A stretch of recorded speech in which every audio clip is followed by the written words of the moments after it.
Hi, I'm Andrew Webster with ExperiencePoint. Welcome and thank you. At the CLO Symposium workshop, we'll be taking people through 90 minutes of like a CrossFit for their ideas, applying some tools from a design thinking toolkit. For the 20 minutes we have here together, we're going to take an accelerated look at some of those tools and how they can be useful to us in the learning challenges that we face. Now, we're probably familiar with design thinking at some level, and we probably know that design thinking necessitates collaborative work, so bringing multidisciplinary teams together and applying those teams to a rigorous process to get some creative and helpful output for users. What we're going to look at in the next few minutes that we have together is how we use design thinking in our day-to-day challenges. So presuming we do not have a team to apply to a challenge, what can we ourselves do just to nudge our work in a more creative direction? And if we have some time at the end, we'll look at how we apply some of these same tools or habits to transforming a culture to help it become more creative. Having some conversations around the symposium, it's become clear to me that learning professionals are as aware of this reality as anyone on the planet, that creativity is necessary in our increasingly complex environments, but probably underutilized. And there's a good many reasons for that we won't discuss right now. Let's focus on what we can do to, again, just nudge our work in a more creative direction. So we are going to look at three major habits here and consider these in the design thinking toolkit. These are our three drawers, and we'll extract from these three drawers some specific tools. But the three drawers we're looking at, the three big habits we'll consider are inspiring new thinking, imagining new solutions, and implementing new ideas. In order to inspire new thinking, we need to empathize with users, and that's something we can do independently, we can do in teams as well. To imagine new solutions, we need to radically collaborate. Again, we're going to look at ways we can bring in external thinking for when it is just you working on a problem for the purposes of our next few moments together. And to implement new ideas, we need to rapidly experiment. These are the tools that we're going to go through, and there is a lot of rigor behind these tools that we will not explore. We'll get a simple taste of each, and we hope to be a helpful taste of each. And the persistent use of these tools will lead to new habits. We become creative as individuals just by using new tools. The persistent use of these lead to new reflexes, habits, and so let's look at a very simple level at things you can apply quickly, even immediately. Starting with inspiring new thinking. The two tools we'll consider are brilliant questions and extreme users. So brilliant questions, the big mantra here, we want to fall in love with a problem instead of a solution. Let's have a look at a video that gives an overview of this. Often, people will fall in love with their first idea. Unfortunately, they focus on it at the exclusion of other ideas that may have even greater potential. As a creative thinker, however, you will convert early ideas into great questions that open up many possibilities. First, decide who is the user or group your idea benefits. Next, what is the specific benefit or behavior your idea is focused on achieving? Then, craft your question, starting with 3 magic words. How might we? So, if an unproductive habit that we wish to break before we build this new habit of starting with brilliant questions, if an unproductive habit is starting with solutions, chief learning officers or people in this learning community understand that bad habit as well as anyone. So often people come to you not with a problem to solve, but with a solution in mind, either program or other. And so this is a really necessary skill for us to have, and we've probably developed some muscle here already. Let's look at a simple way that might help us accelerate the work that we're probably already doing. So we start by asking, who will benefit from your idea? And to translate this idea into a broader problem we wish to solve, we still start with the idea and then break it down. So who are we trying to serve with this idea? Who is our primary user group? We might even, if you wanted to pause this video, you might consider listing who are the various users that we could serve, and then selecting who's the primary user group that we're trying to serve. And by having them at the center of all of the work that we do, we'll make sure that we empathize in any future work or further work that we do. Once we've got our user established, our primary user, we'll want to list what are some of the key benefits of the work we're going to do for that user. And again, let's focus on what is the primary benefit that we'll wish to convey to our user. And that will set us up for possibility. One of the big advantages of broadening from solution to question is that it allows us to do some discovery and discover unanticipated possible solutions, unanticipated needs that people have, and that's often where the greatest opportunity for competitive advantage or breakthrough thinking happens, discovering that unanticipated. And it's really difficult to do discovery, let alone discovery of the unanticipated, if we start with solution. So let's focus on the benefit or the behavior we wish to achieve on behalf of our users. Then we'll treat it like a formula. We'll start with how might we, that kind of optimistic language, and then we'll help enable or support our users to achieve that key benefit. So words like help, enable, or support, that's desirability-oriented language and optimistic language, and we are very specifically and explicitly articulating who our user group is. So some success criteria for a good, brilliant question. We want to make sure there are no predetermined solutions we could sniff out in there. We want to make sure that user group is explicit. It would be easy for you yourself or anyone you share this problem with to understand who you're serving. It focuses on what's good for that user, so it is not an organizational-centric or designer-centric challenge. It's focused on who we're serving and what's in it for them. And then again, there's no compliance language here. Even if there's a compliance orientation to the learning that we're engaging people in, here we're considering how we help or support people. We're not making them do anything. And a few sample brilliant questions here. We want to, an example, how might we help our community of facilitators build their brands? So this comes from a Train the Trainer we were doing with a healthcare organization. And one of the things they discovered was their internal people lacked credibility in the eyes of some of their learners. And so we asked, how might we help these facilitators build their personal brands? How might we help directors access data they need to make better decisions? Where that how might we comes from is a persistent opportunity that we see a lot of organizations want to create dashboards. And so dashboard is a solution. What we're trying to do, the user we're trying to impact in this case was how might we help directors? So we want to help directors access data they need to make better decisions. And yes, a dashboard's one way to do that, but this brilliant question opens us up to all kinds of possibilities, different ways we could help them achieve better decisions through data. And finally, you see, how might we help staff to have more productive dialogue? This comes from a training that existed that was focused on a certain kind of conversation protocol. Great, that training is a solution, however, and so let's ask, how might we help people have more productive dialogue? It may be inclusive of training and that training specifically, but this also allows us to explore other areas where we might help people have that more productive dialogue. And in this case, this organization, one of the places they took that was very much outside of training, but integrating some new behaviors within the daily huddles they were already having.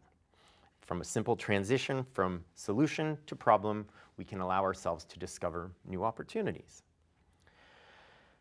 If we're working sequentially, and you do not have to, these are tools or habits, and we're not so dogmatic that you have to use them in sequence. You can use whichever reflex or habit you wish whenever you choose.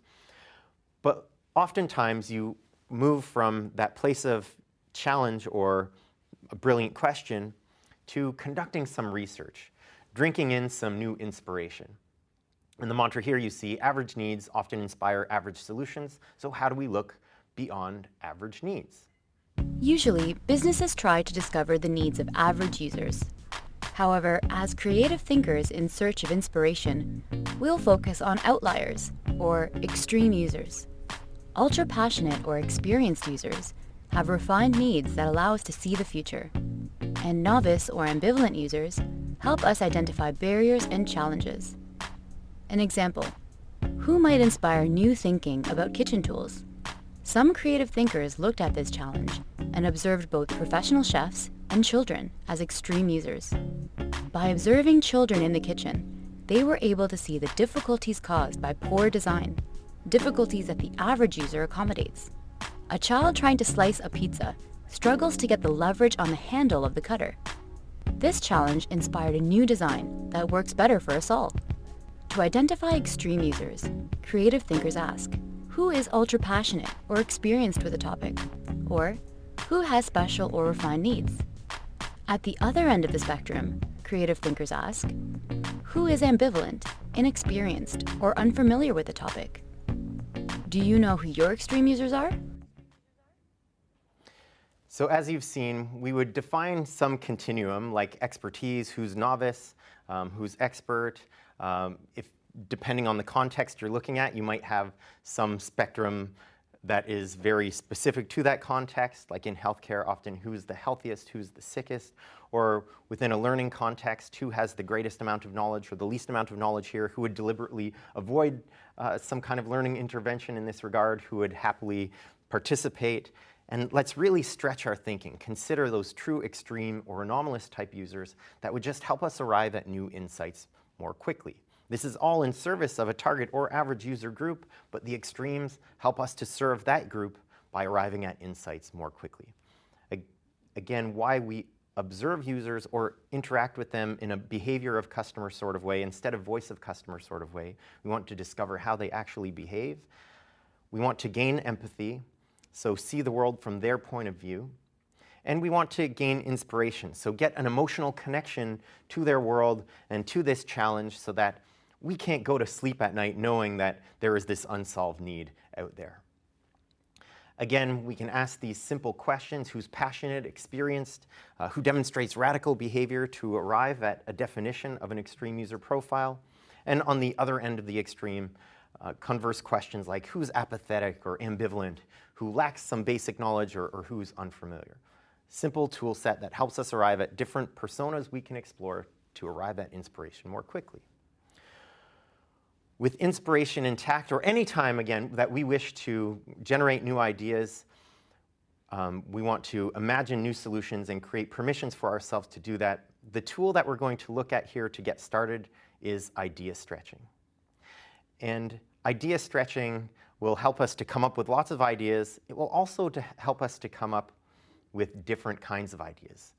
Lateral ideas that, again, push us outside of our comfort zone and help us achieve new value. So sample idea stretching provocations. We want to consider things like what would get us fired, and I know how challenging that sounds. The answer to this question may not be the idea that you choose to implement, but again, it will just stretch your thinking, push you into that lateral space, and you can build on those ideas with more reasonable ones. What could you do that would cost more than $100 million? Again, this gives us freedom to explore.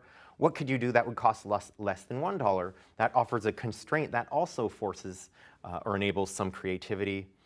And how could you bring a new technology to bear? This is a great place in a design process or in your everyday work where we don't necessarily want to start with the technology and look to how we apply it, but we start with the need, and now we might ask, how would we bring some new technology to bear to improve the solution that we're considering? So how might artificial intelligence help us better meet this user need? Or how might deep learning or drones or virtual reality, et cetera, help us better meet this user need? Once we've got an idea, here's where we want to explore potential rather than proven. So many of us, when we're considering the options available to us, we consider first what has validity, and so we seek what have we seen work before.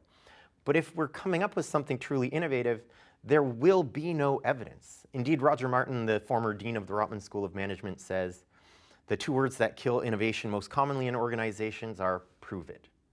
You will not be able to prove your new idea if it's a vision in your mind at this point. We'll worry about building out that idea later and even validating that idea much later. Right now, let's give ourselves permission to explore the potential of an idea.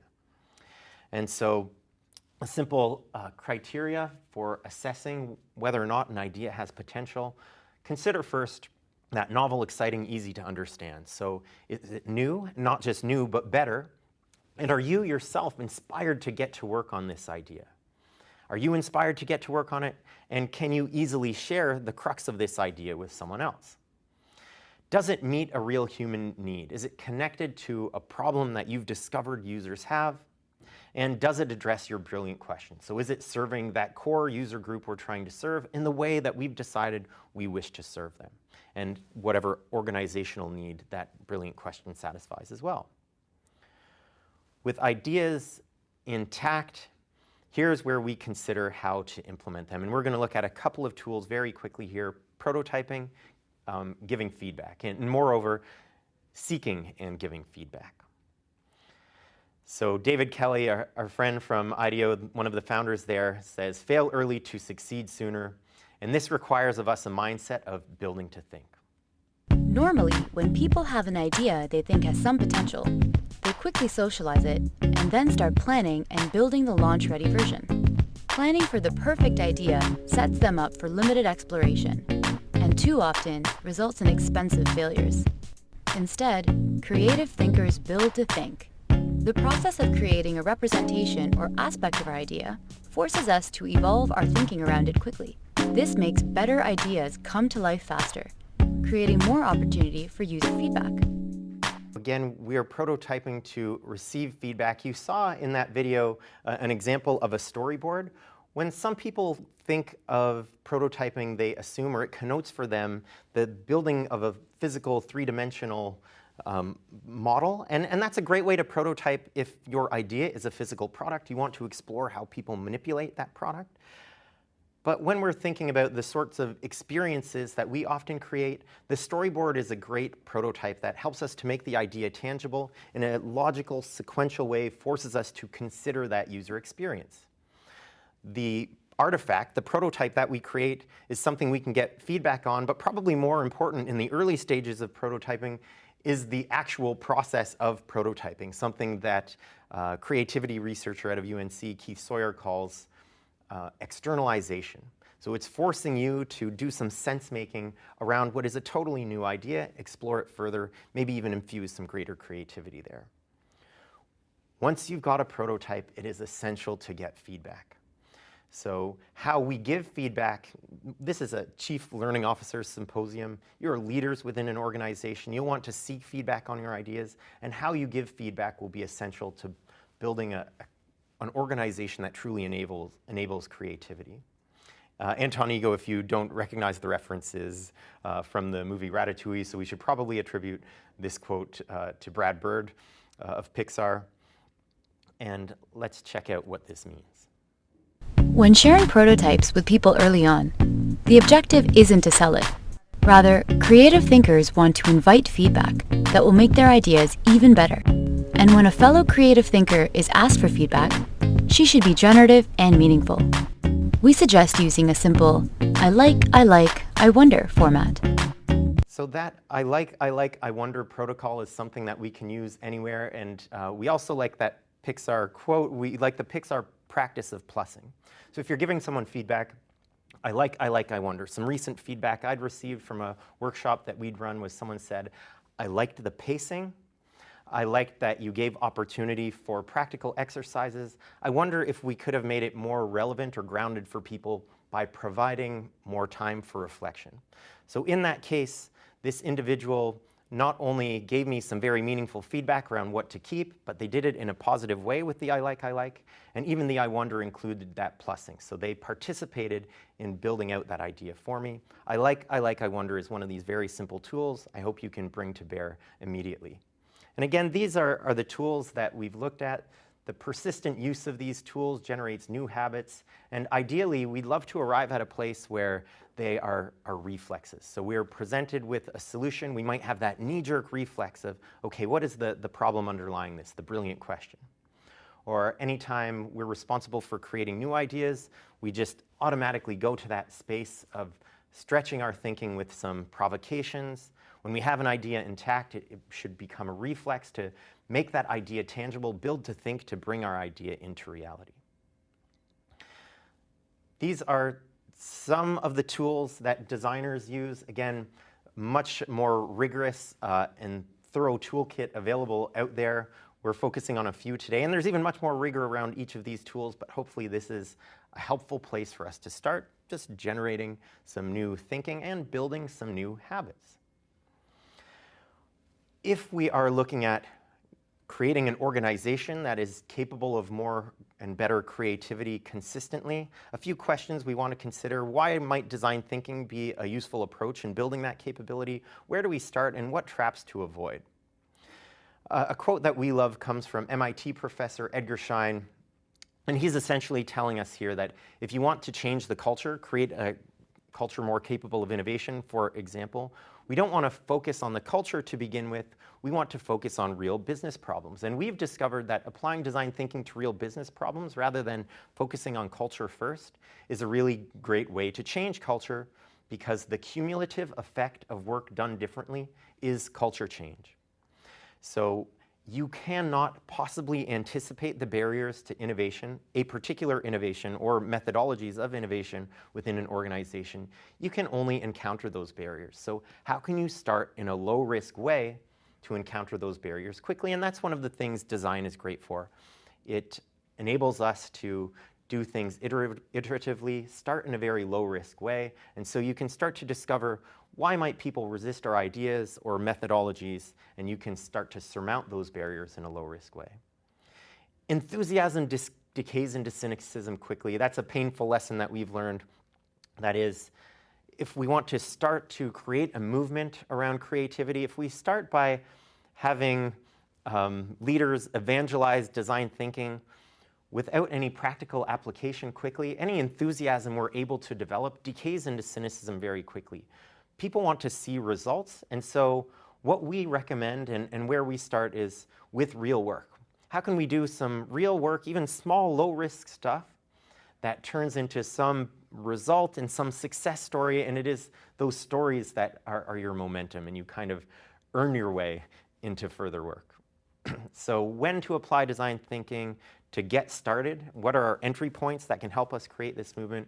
Consider those challenges that are complex, unresolved, so there is no predetermined solution and no one's going to be upset by suggesting a new radical solution.